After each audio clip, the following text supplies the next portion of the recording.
மணி. கொள்ளிடமாற்றின் கரை சாலை குண்டும் குழியுமாக மிக மோசமான நிலையில் இருப்பதால் கடந்த 15 வருடங்களுக்கு மேலாக இந்த சாலையை பயன்படுத்துவதில் 20க்கும் மேற்பட்ட கிராம மக்கள் அவதியடைந்து வருகிறார்கள். இது தொடர்பாக விவரங்களுடன் செய்தியாளர் பிரசன்னா இணைந்திருக்கிறார். பிரசன்னா, 15 ஆண்டுகளாக மக்கள் என்ன சிரமப்பட்டு வர்றதை தெரிவிக்கிறாங்க?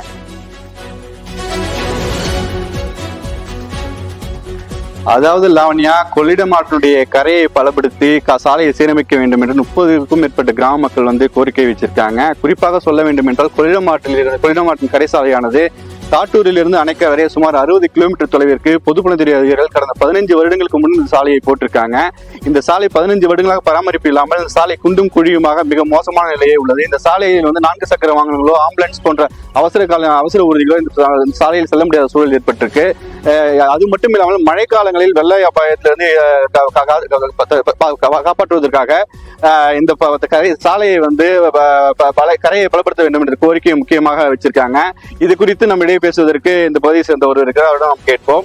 அதாவது இந்த எத்தனை ஆண்டுகளா இந்த கரை சாலையை பராமரிக்கல, என்ன பாதிப்பு நீங்க?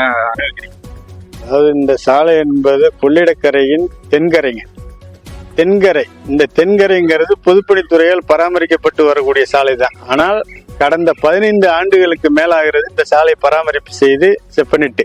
இந்த 15 வருடங்களுக்கு பிறகு இந்த சாலையில எந்த விதமான பராமரிப்பு வேலைகளும் நடைபெறவில்லை. இந்த சாலையை ஒட்டி சுமார் கிழக்கு வரைக்கும் காட்டூரிலிருந்து கொள்ளிடம் வரைக்கும் ஒரு 20 கிராமங்கள் பயன்பெற்றுகிட்டு இருந்த சாலை இது. இந்த சாலை என்பது மக்கள் பயன்பாட்டிற்காக மட்டுமல்ல, இந்த சாலை என்பது ஆற்றின் கரையை பாதுகாப்புக்காகவும் இதை பயன்படுத்தக்கூடிய சாலை. இந்த சாலையில பாத்தீங்கன்னா கொள்ளிடம் ஆற்றில் வெள்ள காலங்கள்ல மழை காலங்கள்ல வெள்ளம் வந்ததுன்னா இந்த கரை தத்தளித்து கொண்டிருக்கிறது. இந்த கரையை பலப்படுத்த வேண்டும் என்று கூறி பல கோரிக்கைகளை முன்வைத்து, அதே போல சென்ற 22ஆம் வருடம் கொள்ளிடம் ஆற்றில் 7 முறை தண்ணீர் வந்ததுங்க. இந்த 7 முறையில 52 நாள் தண்ணி ஆத்துல ஓடி இருக்கு. இந்த 52 நாள் தண்ணி ஓடுனதுல முற்றிலும் அதிகப்படியாக பாதிக்கப்பட்டது ஆற்று உள்பகுதியில் இருக்கக்கூடிய நாதல்படுகை கிராமமும் முதலமேடு திட்டு என்ற கிராமமும் பாதிக்கப்பட்டது.